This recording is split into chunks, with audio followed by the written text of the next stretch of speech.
Hello, I am here to give my results for the Ting 2022 weight loss challenge. I have officially wrapped this up. Today is day 28. It is active rest day. And as I've shared, I'm going to kick off my active rest week because I'm going to do this challenge again after I have that time off. And I'm just going to keep pressing on toward my goal until I hit it by my 50th birthday. All right. I'm going to get in the best shape of my life, not just physically, but mentally, emotionally, and spiritually too.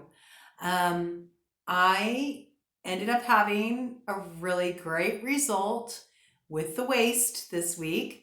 So I've cracked the code. I have definitely figured out that the reason why my waist has been so just, stubborn with releasing inches is because of stress. Probably cortisol hormone is elevated, and that is what's causing me to store that weight around my middle. I had 1 inch come off of my waist this week, and that is the best result that I have had since I started this. The first week, I saw 1/2 inch reduction in my waist. And then the second week, it maintained. I didn't release anything. Third week, I released another 1/2 inch. Okay. So 1/2 inch has been like the most that I released in a week's time on this challenge up until this week. This week, I released a full inch from my waist. And I know that it's because of the changes I made. I've been giving a lot more care to my nervous system this week. I've been making sure to unplug from social media a bit, not spending as much time there, not subjecting myself to the stress and the drama and all the negativity that's always in the feed because these days everybody's become an armchair reporter, and it's like I in large part avoid the news for a reason. I do educate myself about what's going on in the world, but when I do, I don't even look to United States news sources. Okay, I look at foreign news, and I keep myself up to date on what's going on, but I don't want to fixate on it. I don't want it in my face 24/7. Social media is supposed to be about being social, and that's not what it's about anymore. It's just become a place where people come and they argue and they debate, and my way's right, your way's wrong. It's like it's a bunch of nonsense that I don't have space for in my life. So I've really limited my time on social media. When I get up after I've kind of taken care of my little morning routine, I'll usually check in. I might put up a post or two, and then I'll check it in the evening, and that's kind of it. Gone are the days that, I have frequent check-ins throughout the day.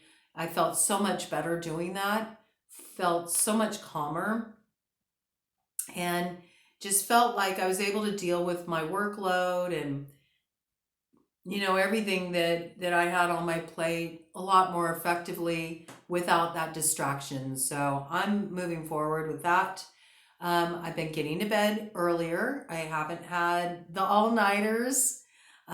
Even when I have a lot of work to do, I've kind of, started to put limits on that and create some boundaries for myself. So I've been getting to bed a couple hours earlier on average. Some nights it was just like an hour earlier, but I'm still getting more sleep, better sleep, and I'm doing wind down activities before I turn in. So my sleep quality is really improved too.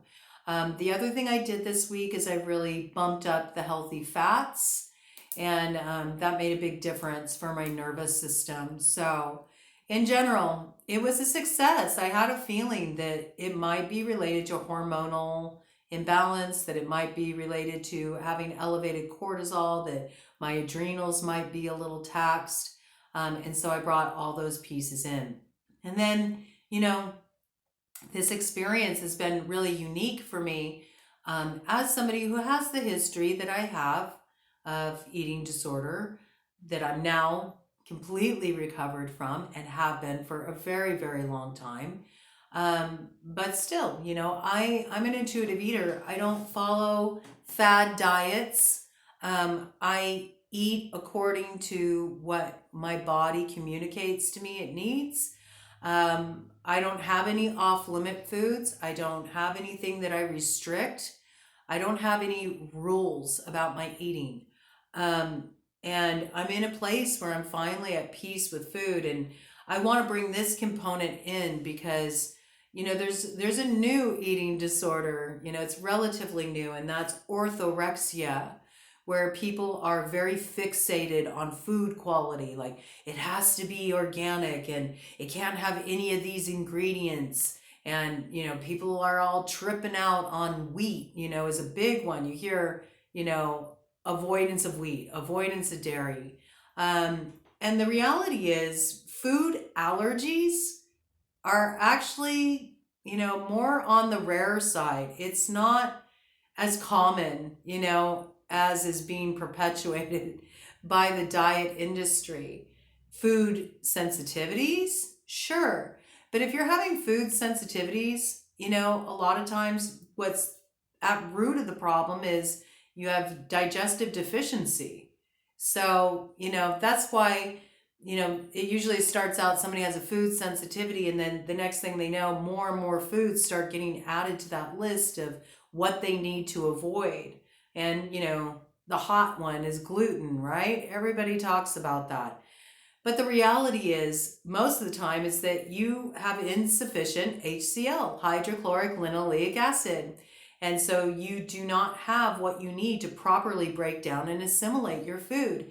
And this creates, an acidic environment in your digestion, and it can cause all kinds of digestion issues. So a lot of times, heal your digestion, and you'll be able to eat those foods again. Now, if you've been diagnosed with celiac disease, or you actually have an allergy, then that's another matter. But if you're dealing with food intolerances or sensitivities, stop making it so much about the food and start really looking at what's going on in your body. Do some work to heal your digestion. And if you don't know how to go about doing that, you can check out Cobra's medicine bag. I do have a digestive reboot medicine bag course that's very, very effective, works very well for healing the digestion, and it's also super affordable. So I am going to, speak to that a little bit because I am an Ayurvedic practitioner, and I've had to heal my own digestion, especially with a history of eating disorder. I did a lot of damage to my whole gastrointestinal tract. So this is something that I know about firsthand. I know about malabsorption. I know what it's like to eat foods and to have a negative reaction in my body, even though they're foods I love and foods that used to be, I used to be totally cool with, had no issue. But, I do want to kind of highlight that you can turn that around a lot of times by, healing your digestion, getting your digestive fire up where it needs to be, and improving those levels of HCl, and then when you're assimilating your foods, breaking down your foods properly, then you're actually getting nourished from your meals. And it makes a big difference in how you feel energy-wise, all of that, okay? So if you're curious about that, you want to explore that, that's at cobrasmedicinebag.com. I got all my Ayurvedic courses there, and you can get more information about that. But I just want to bring that piece in because, we live in this culture that's so obsessed with cleansing, detoxing, all of this. Let me tell you, detoxing all the time, cleansing all the time is actually counterproductive. It's very, very depleting, and it can actually lead to health issues. So it's not the greatest thing in the world. Things like enemas, people are really into enemas and colonics. Well, you do that stuff too much and you're actually going to wipe out all of the healthy flora in your gastrointestinal tract. And then you're really going to have issues. You're going to have more food sensitivities.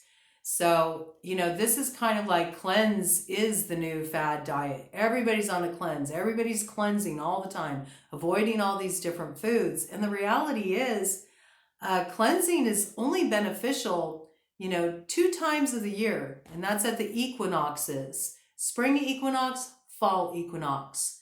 And you don't need to do it for a long time, like a week. And it doesn't have to be really strict or focused on deprivation. It's just about eating foods that are really close to the earth and, eating whole foods. A lot of times in, Ayurveda, we work with khichdi, which is, it's a type of porridge where you mix together lentils and sometimes rice, not all the time, but sometimes rice, lentils, vegetables, spices and seasonings, and lots of ghee, and that'll kind of be, it's like sort of a mono diet approach. But modern Ayurveda, that's shifted a little bit. It's kind of been expanded on, and people take a whole foods approach. But the whole point is to eat highly digestible foods that are cooked, they're easy for the body to break down, and assimilate the nutrition from that. And it's to give the digestion a break so all of those organs can go through their natural detoxification process. And of course, there's steps with that, and there's ways that that's facilitated, just in terms of what herbs you're taking in and all of this. But constant cleansing, and a lot of those cleansing herbs that people take, they're very dehydrating, and that's the big issue too. So I just want to speak to this, this orthorexia, this obsession with clean eating, and it really doesn't have to be, so rigid like that. And it's just another way that, disordered eating can develop. I've worked with plenty of people, who struggle with those issues where they feel like they don't know what they can eat anymore because something as simple as a piece of fruit is now bad because it's like, too high in sugar, which is absolute nonsense, I mean, look at what happened with me. I ran out of my bananas and I've been dealing with nothing but muscle soreness. Like the bananas have been so good for me. They're so supportive of my health and my well-being. I am super, super, super sore today. I am really hurting. And it's kind of at that edge where it's like, any more sore, it would be a problem, I'm like kind of right at that edge. I'm extremely sore. If I had anything to say in the, sort of like constructive criticism way about the challenge, it's that last week, with 6 days of training in a row at that level without the active rest day to break it up, it's super demanding. And I'm not quite sure why she laid it out like that, but I'm grateful that I have a week off because I'm really sore right now, very, very sore. And I'm also feeling like, a twinge in my psoas on the left side.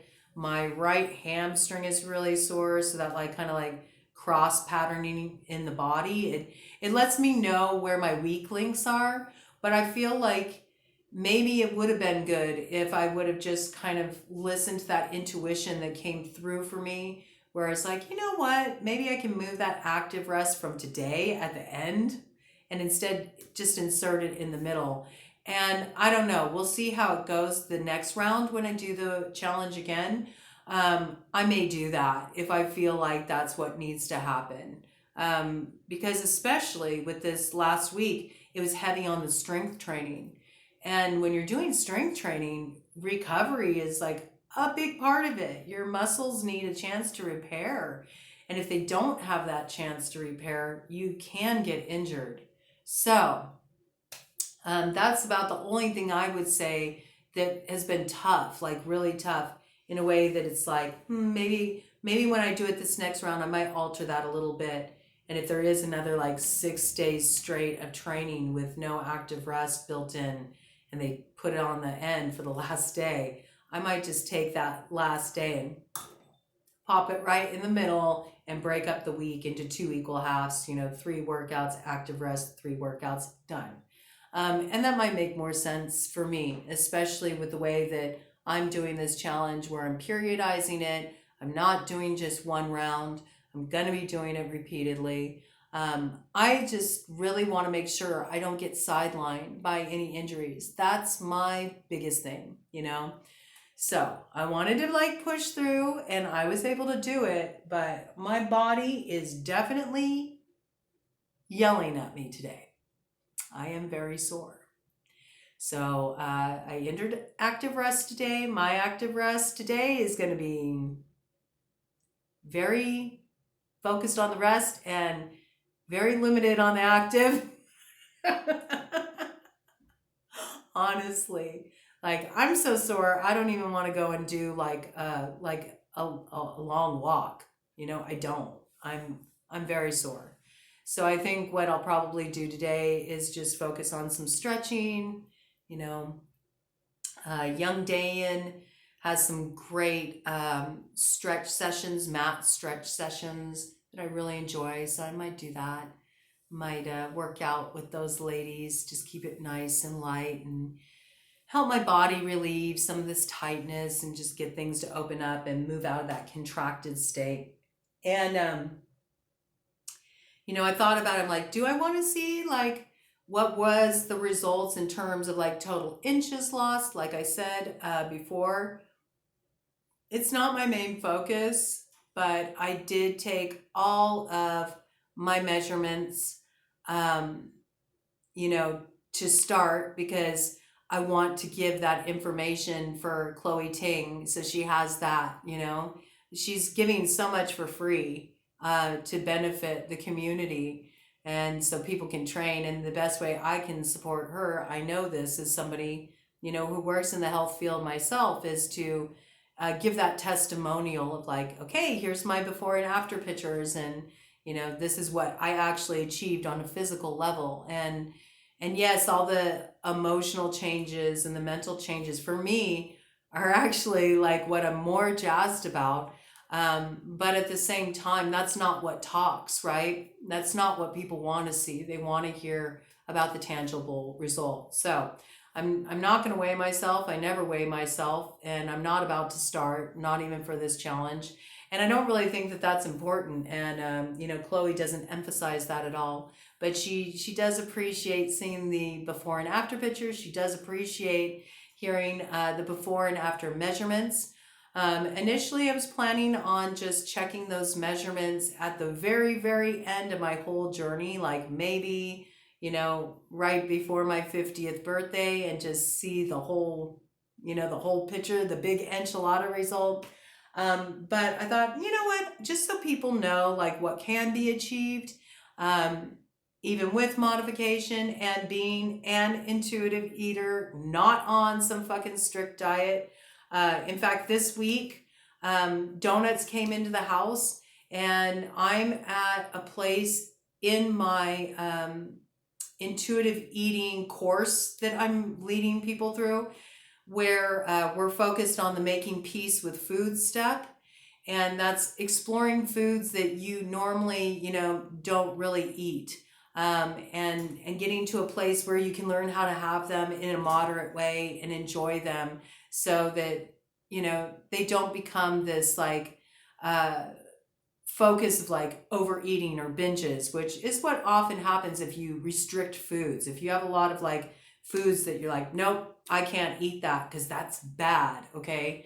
That's a lot of diet mentality stuff. And it's not, intuitive eating is not about a free for all, okay? It's not about like, oh, I can eat anything, so now my health isn't important at all. And in fact, I kind of flip-flop the way that I approach intuitive eating when I do my intuitive eating counseling and I work with people. And I put the honoring health right at the outset, at the beginning, because it's very important to honor your health.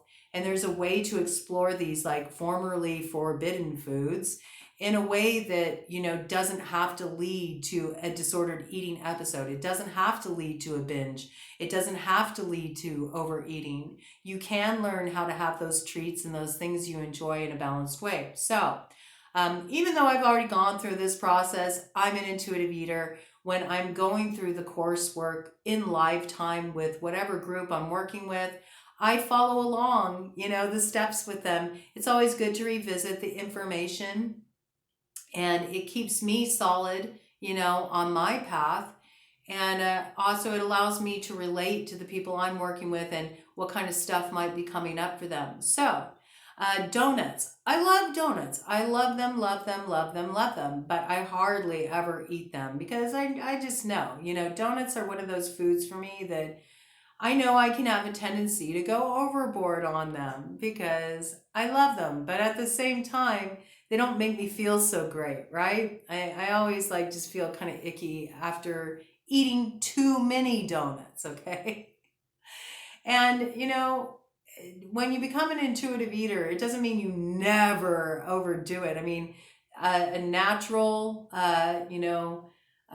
eater who has a healthy relationship with food, every once in a while you splurge a bit, right? I mean, that's just a natural way to be. People have to be careful. They can turn even intuitive eating into a diet. And it's not about that. It really is about moderation. And moderation is the most difficult thing for people. So anyway, a box of donuts came into the house and I was like, oh, donuts, this is perfect because that's one of my things. So I'm going to make peace with donuts this week, even though I'm already at peace with it. But like I said, I hardly ever eat them. So when I do have donuts, I might go for 2 or 3 of them, I think the last time I had donuts was oh my gosh, I can't even remember. I think the last time I had donuts was a year and a half ago or something like that. So I rarely eat donuts. But I was like, okay, I really want to have, I want to have some of these donuts. So I'm going to make peace with the donuts this week. And even though I don't restrict them, but it's just not something I normally eat, but I do love. So I had one donut. And I had it as dessert, after I had a really nourishing meal. And it was great. I felt totally satisfied with that. It felt really great in my body because I didn't go overboard with it. And isn't it funny? I had this great result this week. I had this great result this week. I had the best result this week that I've had since I started this challenge in terms of my waistline going down. I had double the result that I had before.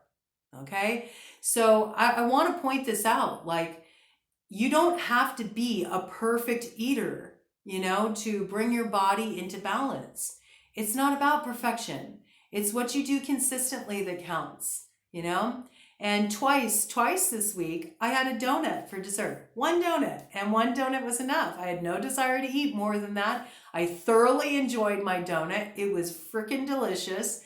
And I love donuts. And that was a great experience to have. I was sort of I will admit, way back in the recesses of my mind, I was like, is this going to throw off my results for this week? And I kind of had to have a moment of putting myself in check and go, no, don't let that come in. You know what's up with this, just enjoy your donut. It's what you want to have. I eat really well, in general. My body prefers nourishing food. So that isn't so much an issue for me. I don't really care for heavily processed foods. I don't like junk food. If I'm going to have a treat or something to nosh on, I'd prefer to have it high quality, really high quality chocolate, or go out and go to, a bakery and have a really lovely piece of cake. I like to really treat myself to the best when I do want to treat myself. So I already know all that, but it's interesting how even way back in the recess of my mind, I picked up that little thought, like, is this going to throw off my result? And then I was like, oh, stop it. Oh, stop it. Have your donut. You're having a lifestyle change here. This is not about something you're going to go on and off of.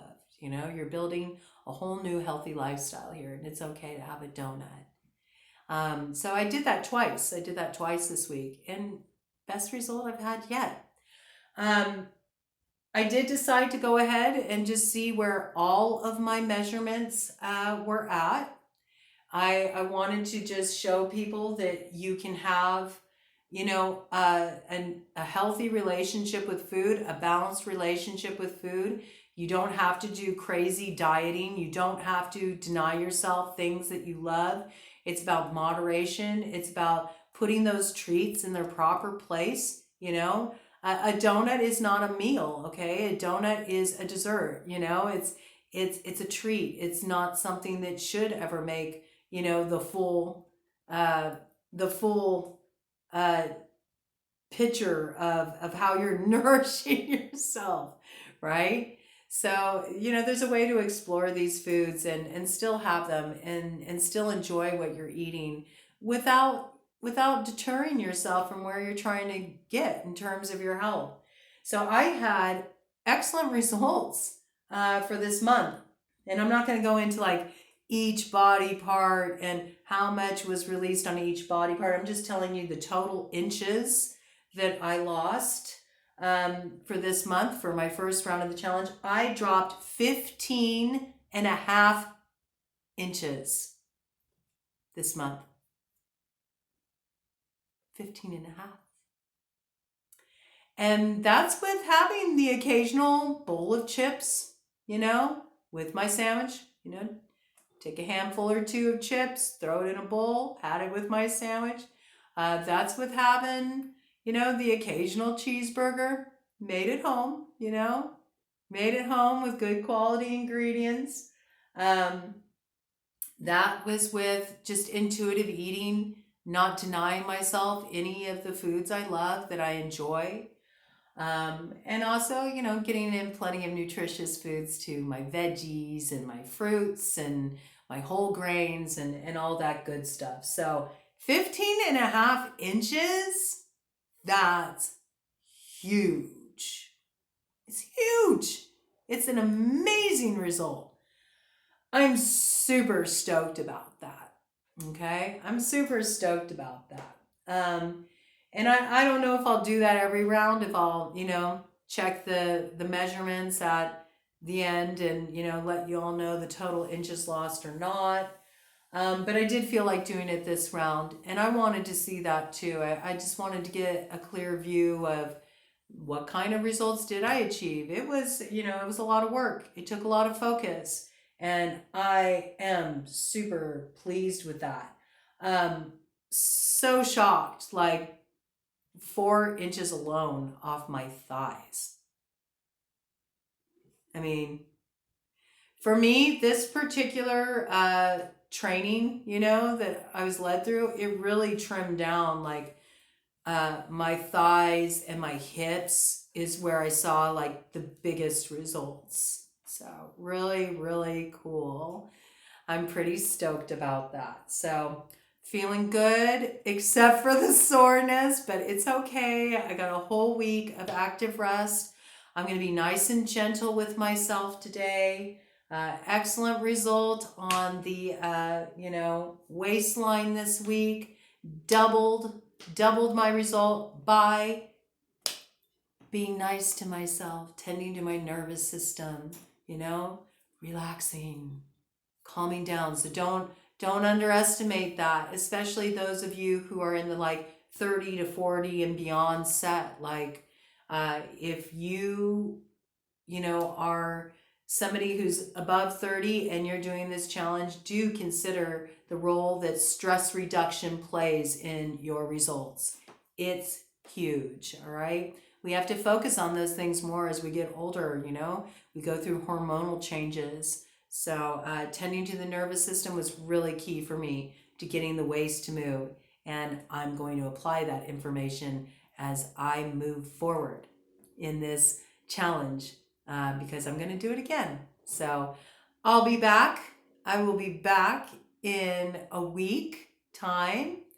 And after the week, I'll let y'all know how that went for me, taking that week off. And from there, I'll be doing weekly updates on how the challenge is going for me. And yeah, thank you for sharing in the journey with me. Thank you, Chloe Ting. Really appreciate it. And right now, I'm going to go and like ice my shit, man, because I'm sore. All right, y'all. Have a good day.